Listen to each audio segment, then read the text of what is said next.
have to remember that Milt did throw a no-hitter. And as much as I love Milt, that gets lost when you describe what happened that day.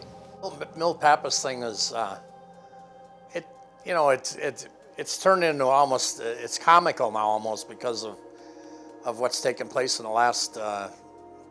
He was as close to being perfect as you can be, but no matter what the circumstance is, when we have Milt in the booth or at the convention in the off season, it always comes back to Bruce. Well hit, deep to right, back,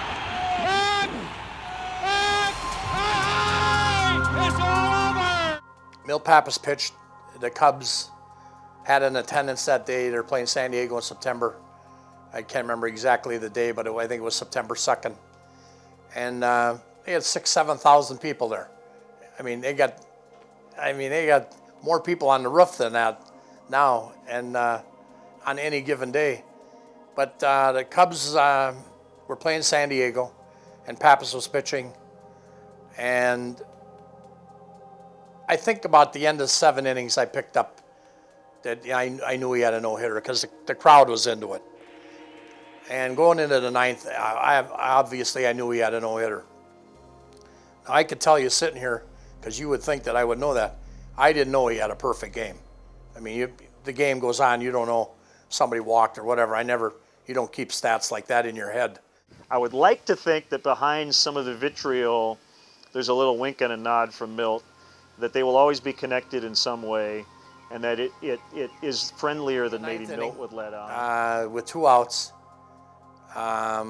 Zimmer was the manager for San Diego, Don Zimmer, and he sent up a pinch hitter, Larry Stahl.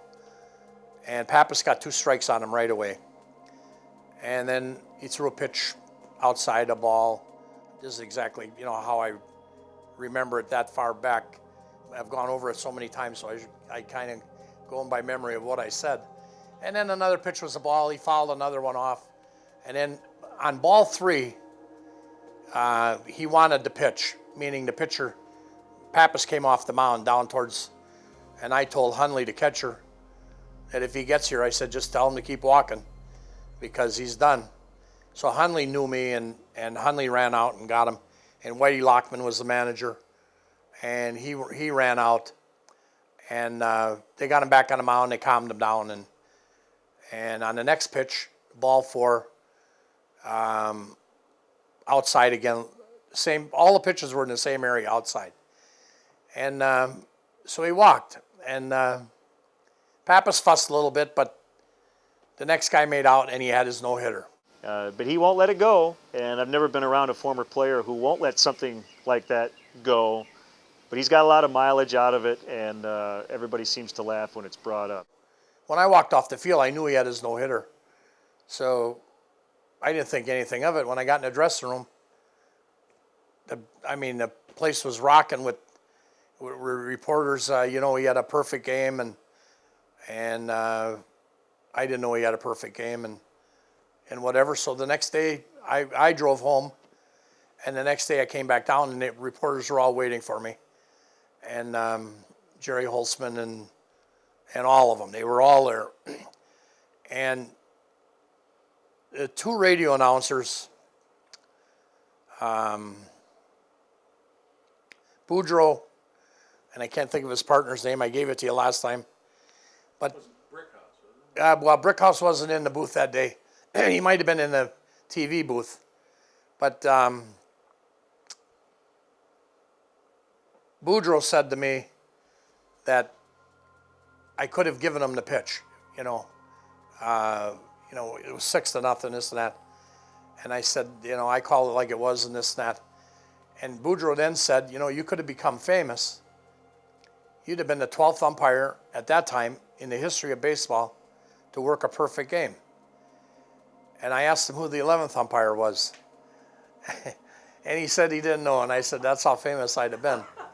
So as an umpire, you see the pitch, you call it. You don't take a situation. You don't lean one way or the other. You call what you see.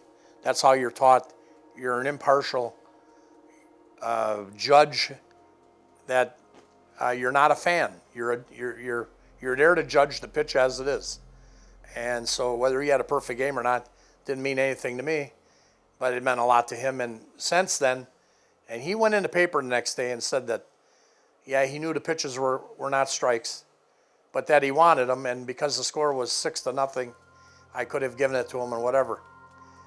But later, and through the last 32 years, or 35 years, the pitches have gotten better, and wherever he goes, he tells everybody that I cost him his perfect game. And one of these days, and Milt, whatever, we're going to so. get you and Bruce in the booth together, and you can sing "Take Me Out to the Ball Game."